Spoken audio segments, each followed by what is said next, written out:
I would like to speak to the New Zealand Police Force, because they have an enemy, and despite what these pathetic billboards have to say, it's not me, it's the people that claim that they back the police. The National Party, who have been sharing disinformation about a statement that I supposedly made.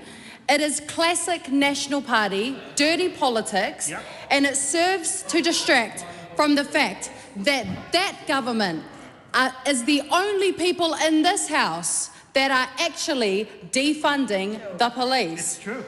Remember this, New Zealand Police. The New Zealand National Party are the only ones that have decided to defund the police by $55 million over the next 4 years.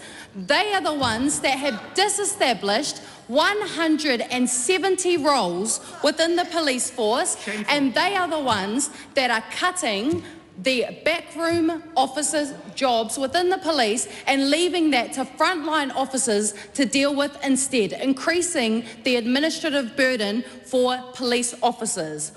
On top of that, this is a government that will put the police force into even more hostile adversarial positions within their communities because they are happy to introduce laws like the gang patch ban, which instead of the intentional, relational, methodical work that the police were doing in communities alongside gang leaders, they have decided to throw that out and say to police officers, we're not going to increase your pay, but we will make you be at war with people within your communities.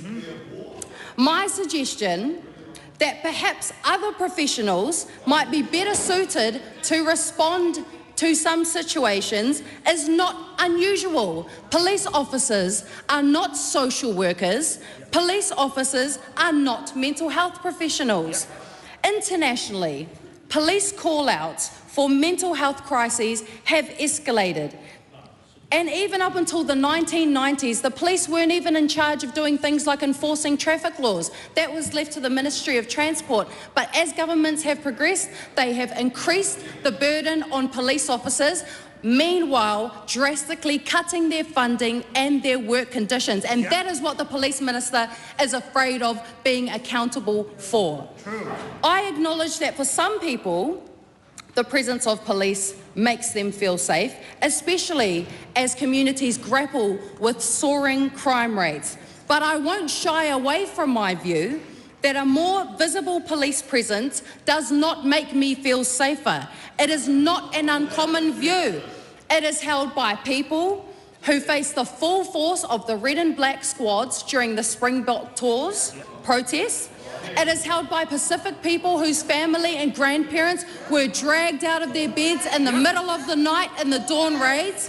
It is held by rural Māori who have been surveilled and tormented and terrorised and raided by the New Zealand Police Force.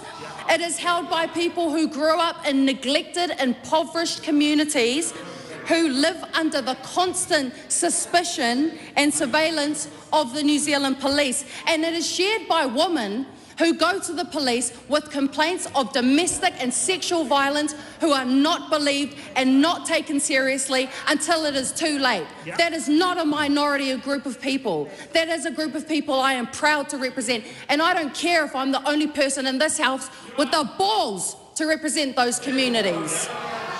Big balls. That's because our people have a history with the police, and I want to acknowledge the people that enter the police force with a hope of changing things, because that system is rotten in many ways. It is the exact same reason that I came to this House to make this place fairer for the communities that I represent. That is because Māori are 5.7 times more likely to come into contact with police. We are more likely to be handcuffed, pepper sprayed, arrested, convicted, sentenced and imprisoned. Māori are overrepresented in police apprehensions and use of force and taser incidences. This is what democracy is. It is people who are not afraid to criticise the systems that we have in place. And if you disagree that that is what is happening, then you are part of the problem and you need to be accountable for the decisions and the oppression that is sustained by the government's decisions.